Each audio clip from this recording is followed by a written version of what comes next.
Mumbai high court ने कहा है कि मुसलमानों को 4 शादी करने का अधिकार है और ये मामला इसलिए गया हाई कोर्ट में, एक व्यक्ति ने पहले 2 शादी कर रखा था, दोनों को रजिस्ट्रेशन भी करा रखा था, उसके बाद उसने तीसरी शादी किया और जब तीसरी शादी का रजिस्ट्रेशन कराने नगर निगम में गया तो महाराष्ट्र की नगर निगम ने कहा कि आप तीसरी शादी नहीं कर सकते, तीसरी का रजिस्ट्रेशन नहीं करेंगे।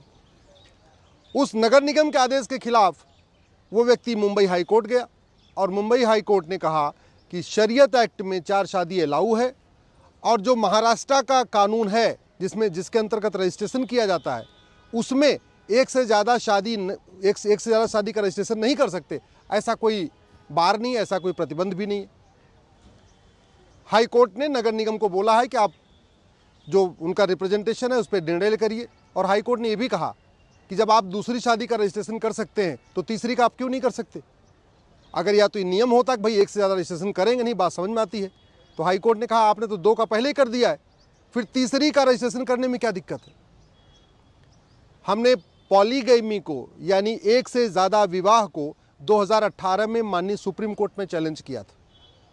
पहले 3 जजों की बेंच सुनवाई कर रही थी, बाद में मामला रेफर हो गया 5 जजों की बेंच को। 5 जजों की बेंच ने 4 शादी और हलाला के मामले में बाकायदा सुनवाई भी शुरू किया, लेकिन सुनवाई शुरू हुई उसके कुछ ही दिन के बाद जस्टिस इंदिरा बनर्जी जो इस पूरे बेंच को हेड कर रही थी 5 जजों की बेंच को, वो रिटायर हो गई। उसके बाद मैंने कई बार प्रयास किया, माननीय सुप्रीम कोर्ट में मेंशन भी किया कि मामला बहुत ही महत्वपूर्ण है, इस पर सुनवाई ज़रूरी है, 5 जजों की बेंच को सुनवाई करना चाहिए, लेकिन अभी तक उस पर सुनवाई हो नहीं पाई और मामला भी सुप्रीम कोर्ट में पेंडिंग है। मैंने 4 शादी को भी चैलेंज किया है, हलाला को भी चैलेंज किया हुआ है, मुताह को भी चैलेंज किया है, मुताह मतलब कॉन्ट्रैक्ट मैरिज, मिस्यार को भी चैलेंज किया हुआ है, मामला सुप्रीम कोर्ट में पेंडिंग है। इसी तरीके से तलाक़े हसन, तलाक़े एहसन, तलाक़े बाइन, तलाक़े किनाया का मामला भी सुप्रीम कोर्ट में पेंडिंग है। अब ये पूरी कंट्रोवर्सी का मूल कारण ये है कि न तो सुप्रीम कोर्ट ने जो 2018 से PIL चल रही है 4 शादी रोकने की मांग को लेके, न उस पर माननीय सुप्रीम कोर्ट ने कोई फैसला दिया और न तो संविधान के आर्टिकल 44 को लागू किया गया। आर्टिकल 44 कहता है कि देश में एक समान नागरिक संहिता होगी, सबके लिए एक कानून होगा। सबके लिए एक कानून, समान नागरिक संहिता का मतलब शादी विवाह की जो मिनिमम एज होगी सबके लिए एक समान होगी। यूनिफॉर्म सिविल कोड का मतलब ग्राउंड्स ऑफ डिवोर्स और प्रोसीजर ऑफ डिवोर्स सबके लिए एक समान होगा। यूनिफॉर्म सिविल कोड का मतलब गुजारा भत्ता का जो फार्मूला होगा सबके लिए एक समान होगा। यूनिफॉर्म सिविल कोड का मतलब माता पिता की देखभाल का अधिकार सबको एक समान होगा। यूनिफॉर्म सिविल कोड का मतलब विरासत का सबको एक समान अधिकार होगा, वसीयत का सबको एक समान अधिकार होगा और एक पति एक पत्नी का नियम सब पे लागू होगा। आज की डेट में चाहे हिंदू हो, जैन हो, बौद्ध हो, सिख हो, ईसाई हो, बहाई हो, यहूदी हो, कोई भी अगर एक से दूसरी शादी कर ले तो उसको 7 साल की सजा होगी। लेकिन 1937 का जो शरीयत एक्ट है जिसको अंग्रेज़ों ने बनाया था, बिना प्रॉपर किसी कंसल्टेशन के बनाया था, जो संविधान के बिल्कुल विपरीत है, क्योंकि संविधान तो 1950 में लागू हुआ और शरीयत एक्ट अंग्रेज़ों ने बनाया 1937 में।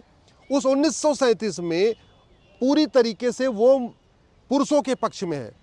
1937 का जो शरीयत एक्ट है, जिसको मुस्लिम्स बार बार कहते हैं हमको शरिया चाहिए और हम शरीयत से चलेंगे। शरीयत से चलने की बात जो मुस्लिम्स करते हैं तो शरीयत से चलने का मतलब 1937 वाले शरीयत एक्ट से चलेंगे।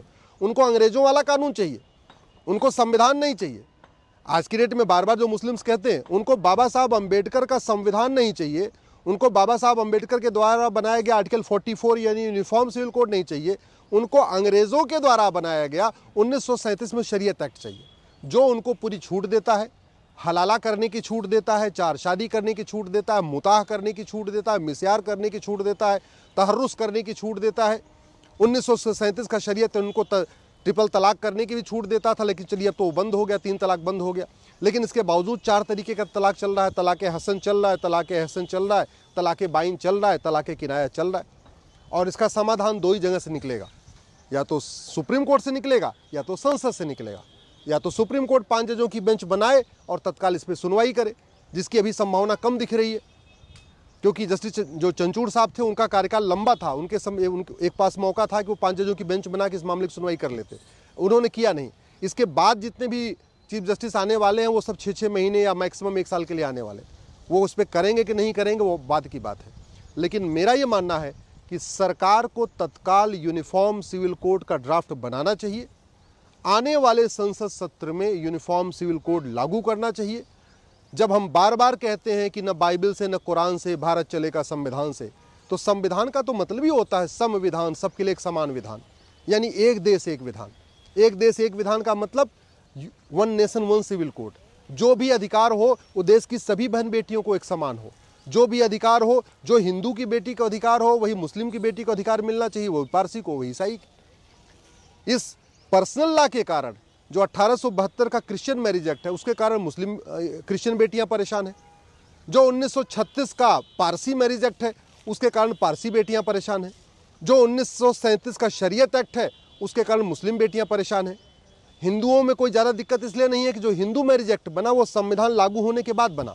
बाकी पारसी मैरिज एक्ट 1936 में बना, संविधान लागू होने से पहले।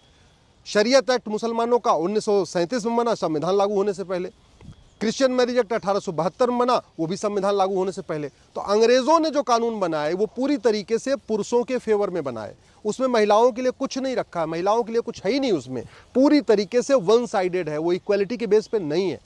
जबकि जो 1955 में हिंदू मैरिज एक्ट बना उस समय संविधान लागू हो चुका था, इसलिए वो पूरी तरीके से इक्वलिटी देता है। जो थोड़ा बहुत गैप था भी वो भी धीरे धीरे सुप्रीम कोर्ट के बहुत सारे जजमेंट आते गए, उससे क्या हुआ कि हिंदू बहन बेटियों को लगभग वो सारे अधिकार मिल गए जो हिंदू बेटों को है। जो मतलब जो अधिकार हिंदू पिता को है वही अधिकार माता को भी है, जो अधिकार पति को है वो अधिकार पत्नी को भी है, जो अधिकार भाई को है वही अधिकार बहन को है। वहीं दूसरी तरफ जो विदेशी कुरीतियाँ थी वो आज भी चल रही हैं क्योंकि अंग्रेज़ों वाला कानून चल रहा है।